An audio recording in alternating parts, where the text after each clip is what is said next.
Hello student, welcome to our channel RSD online classes.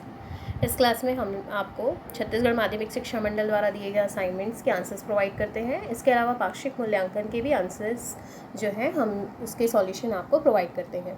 तो उसी कड़ी में मैं आज आपको रसायन शास्त्र कक्षा 12वीं माह सितंबर 2021-22, ठीक है, इसके छत्तीसगढ़ माध्यमिक शिक्षा मंडल बोर्ड जो रायपुर द्वारा दिया गया है उसके असाइनमेंट के आंसर्स जो है आपके साथ शेयर कर रही हूँ।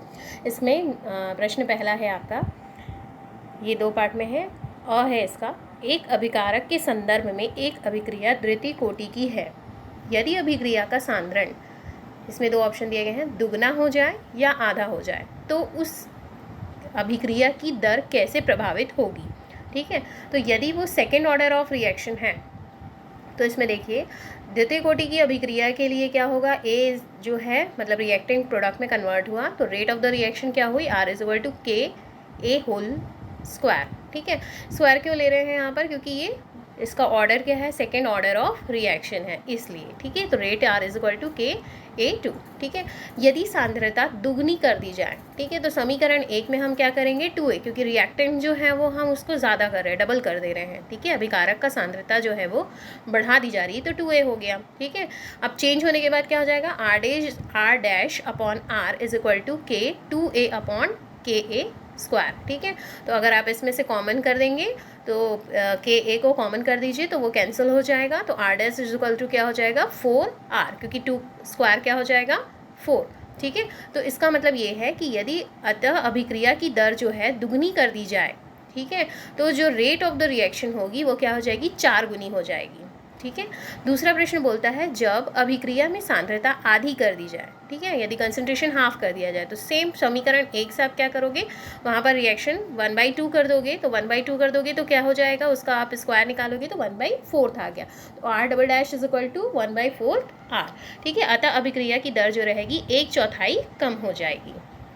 ये किसके लिए है, दोनों condition second order of reaction के लिए है। अगला प्रश्न कहता है, इसी का ये प्रश्न पहले का ही ब है, एक अभिक्रिया की सक्रियता संकुल की भूमिका को आरेख की सहायता से समझाइए। सक्रिय संकुल क्या होता है, एक्टिवेटेड कॉम्प्लेक्स। ठीक है, एक शॉर्ट फॉर्म में ये होता है कि जब हम कोई भी रिएक्शन हो रही है तब उस कंडीशन में रिएक्टेंट मॉलिक्यूल प्रोडक्ट में तब कन्वर्ट होगा जब रिएक्टेंट मॉलिक्यूल आपस में मिलकर के एक एक्टिवेटेड कॉम्प्लेक्स बनाते हैं। ठीक है, तब उसके बाद वो जल्द से जल्द क्या हो जाएगा, प्रोडक्ट में कन्वर्ट हो जाता है।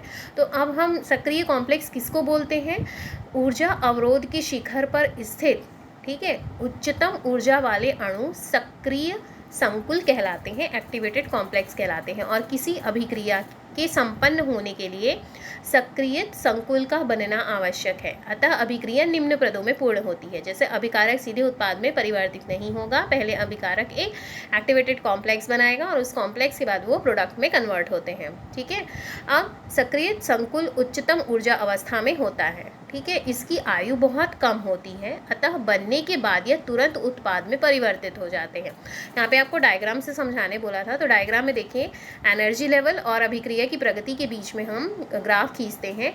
तो यहाँ पे जो आपको दिया हुआ है, यहाँ पे रिएक्टेंट मॉलिक्यूल दिए हैं, ये है आपका अभिकारक लिखा है यहाँ पे, अभिकारक A2 और B2।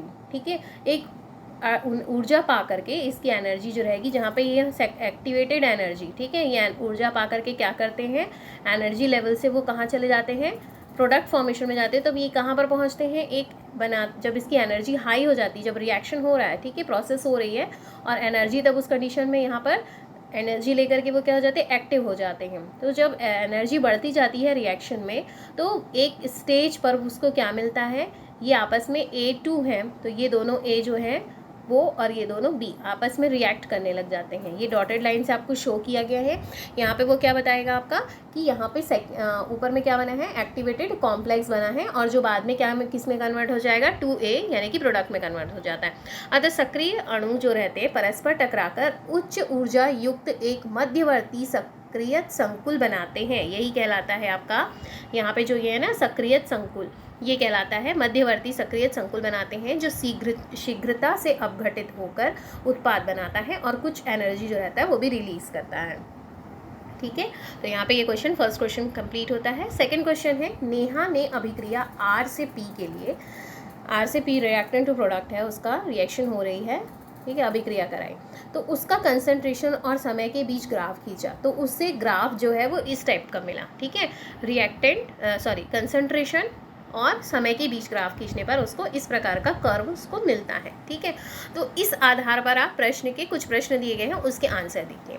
तो ये किस प्रकार का इसका दर समीकरण लिखिए, ठीक है। तो सबसे पहले ये ग्राफ जो है वो किसका है, ये सेकंड क्वेश्चन में दिया हुआ, देखिए अभिक्रिया की कोटि क्या है, तो ये शून्य कोटि की अभिक्रिया है, ठीक है। अवकलन का दर समीकरण लिखिए, केवल समीकरण पूछा है, जो कि 1 मार्क्स का है, तो आप केवल समीकरण लिखेंगे इसमें, DA = K dt, या फिर K = जो जीरो ऑर्डर ऑफ रिएक्शन के लिए क्या होता है कि वो रिएक्टेंट के कंसंट्रेशन पर डिपेंड नहीं करता है, रेट ऑफ द रिएक्शन, वो जीरो ऑर्डर ऑफ रिएक्शन है, तो A0 - A/T, ठीक है। फिर नेक्स्ट क्या कहता है, अभिक्रिया की कोटि क्या है, तो अभिक्रिया की कोटि जो है वो जीरो ऑर्डर ऑफ रिएक्शन है। वक्र का ढाल क्या है, तो वक्र का ढाल जो है वो -K है, जो कि रैखिक रूप से कम होता जाता है, ठीक है। रिएक्शन में आप देख रहे हो यहाँ पे इसका स्लोप क्या बता रहा है, यहाँ पे -K है, जो कि रैखिक रूप से लीनियर फॉर्म में क्या हो रहा है, कम होता जाता है। नेक्स्ट क्वेश्चन है इसी में ही, वेग स्थिरांक की इकाई क्या है, तो जीरो ऑर्डर ऑफ रिएक्शन है, तो उसके लिए रेट ऑफ द रिएक्शन जो रहेगा, जीरो ऑर्डर ऑफ रिएक्शन के लिए रेट ऑफ द रिएक्शन होगा mole litre inverse second inverse, ठीक।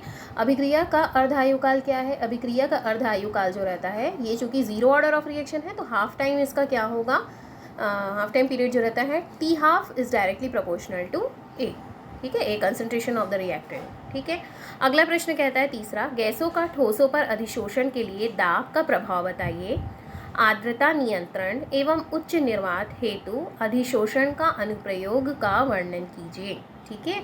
एड्सॉर्प्शन क्या होता है, ठोस की सरफेस पर क्या है, किसी गैस या फिर द्रवों का आकर के उसकी सतह पर, सरफेस पर जम जाना, ठीक है, वो एड्सॉर्प्शन है। सरफेस पर जो होता है वो क्या होता है, एड्सॉर्प्शन होता है।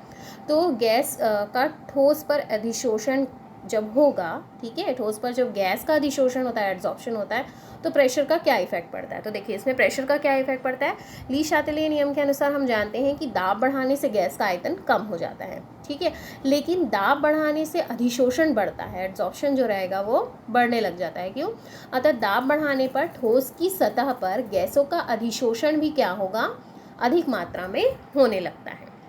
तो सिंपल है इसमें, यहाँ पर एड्सॉर्प्शन पर क्या प्रभाव पड़ेगा, तो एड्सॉर्प्शन की प्रोसेस जो रहेगी वो प्रेशर बढ़ाने पर बढ़ते जाएगी, ठीक है।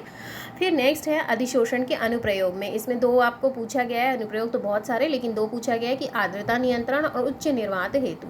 तो आर्द्रता नियंत्रण में भी एड्सॉर्प्शन का क्या यूज़ है, देखिए सिलिका जेल, एल्यूमिना जेल जैसे कुछ यौगिक में जल वाष्प को अधिशोषित करने का गुण होता है, अतः इसका उपयोग वातावरण की नमी दूर करने में तथा इलेक्ट्रॉनिक उपकरण की नमी दूर करने में किया जाता है। उच्च निर्वात हेतु क्या है, जिस पात्र में निर्वात चाहिए उसे निर्वात पंप से जोड़ दिया जाता है, जिसकी रिक्तता जितनी हमको उसमें रिक्तता संभव हो प्राप्त कर ली जाती है। इसके बाद उसमें कम ताप पर ठंडा किया गया चारकोल डालते हैं, जो पात्र में शेष वायु, नमी और धूल के कण आदि को अधिशोषित कर लेता है या उसका अधिशोषण कर लेता है, ठीक है। तो एड्सॉर्प्शन की प्रोसेस क्यों इम्पॉर्टेंट है, क्योंकि वहाँ से वो क्या करेगा, नमी है, धूल है, इन सब के कण को क्या कर लेता है, एड्सॉर्ब कर लेता है, ठीक है, और वहाँ पे वैक्यूम जो है वो, निर्वात जो है वो उत्पन्न हो जाता है, ठीक है। फिर प्रश्न चौथा है इसमें, निम्न को उदाहरण सहित समझाइए।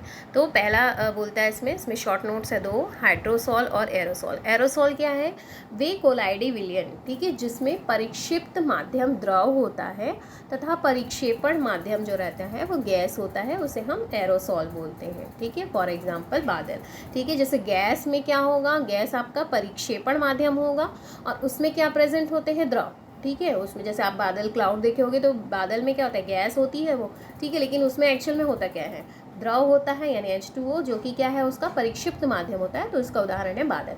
हाइड्रोसॉल क्या है, हाइड्रो मतलब आप जानते हैं वाटर, ठीक है, तो वे कोलाइडी सॉल जिसमें परिक्षेपण जल और ठोस के कण जो रहते हैं परिक्षिप्त होते हैं, ठीक है। परिक्षेपण क्या होगा, जल होगा, और जो परिक्षिप्त माध्यम जो रहता है वो क्या होता है, ठोस, जैसे स्टार्च। जैसे आप स्टार्च को देखे होंगे तो उसमें क्या होता है, ठोस होता है, लेकिन उसमें जो परिक्षेपण जो होता है वो किसका होता है, जल का होता है, ठीक। अब नेक्स्ट प्रश्न बोलता है कि निम्न परिस्थितियों का क्या प्रेक्षण होंगे। जब प्रकाश किरण पुंज कोलाइड सॉल में से गमन करता है, ठीक है। जब प्रकाश किरण पुंज किसी कोलाइडल सॉल, कोलाइड जो रहता है धुंधला होता है, ठीक है, टर्बिड होता है, तो कोलाइड सॉल यानी विलियन में जब प्रकाश की किरण पुंज जो रहेगी वो गमन करती है तो उसका मार्ग प्रतिदीप्त हो जाता है और अंधेरे में एक चमकीली शंकु की तरह दिखाई देता है, जो टिंडल शंकु तथा यह प्रभाव टिंडल प्रभाव कहलाता है। यह दृश्य प्रकाश किरण के प्रकीर्णन के कारण होता है, ठीक है। टिंडल इफेक्ट का ही आंसर है एक्चुअल में ये, ठीक है। अगला प्रश्न है, जल योजित फेरिक ऑक्साइड सॉल में सोडियम क्लोराइड विद्युत अपघट्य मिलाया जाए तब क्या होता है, ठीक है। तो फेरिक ऑक्साइड का कोलाइड विलयन जो रहेगा वो धनावेशित होता है, ठीक है, और इस विलयन में सोडियम क्लोराइड मिलाया जाए तो सोडियम क्लोराइड जो Na+ और Cl- से मिलकर बना है तो क्लोरीन माइनस आयन जो रहेगा वो Fe3+ आयन को कोलाइडी कणों को उदासीन कर देता है, जिससे फेरिक हाइड्रोक्साइड जो रहते हैं प्रेसिपिटेट के फॉर्म में हमको मिल जाते हैं, ठीक है। अगला प्रश्न है, फेरिक कोलाइडल सॉल में विद्युत धारा प्रवाहित की जाती है तब क्या आपको प्राप्त होगा। तो देखिए कोलाइडल सॉल में अगर विलयन में विद्युत धारा प्रवाहित की जाएगी तो विलयन में उपस्थित जो कण हैं विद्युत धारा प्रवाहित करने पर उसके कण जो रहेंगे वो अपने विपरीत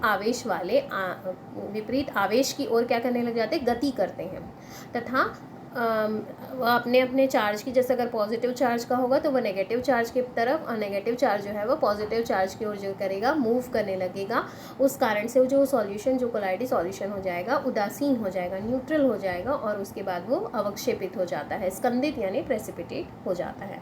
तो यहाँ पर आपके असाइनमेंट के जो आंसर्स हैं वो कंप्लीट होते हैं। यदि आपको हमारा ये चैनल अच्छा लगता है तो प्लीज़ ज़्यादा से ज़्यादा हमारे चैनल को सब्सक्राइब करिए, लाइक करिए और अपने फ्रेंड्स और जहां आपको उचित लगता है इसमें आप इसको सर्कुलेट करिए, शेयर करते रहिए, ठीक है।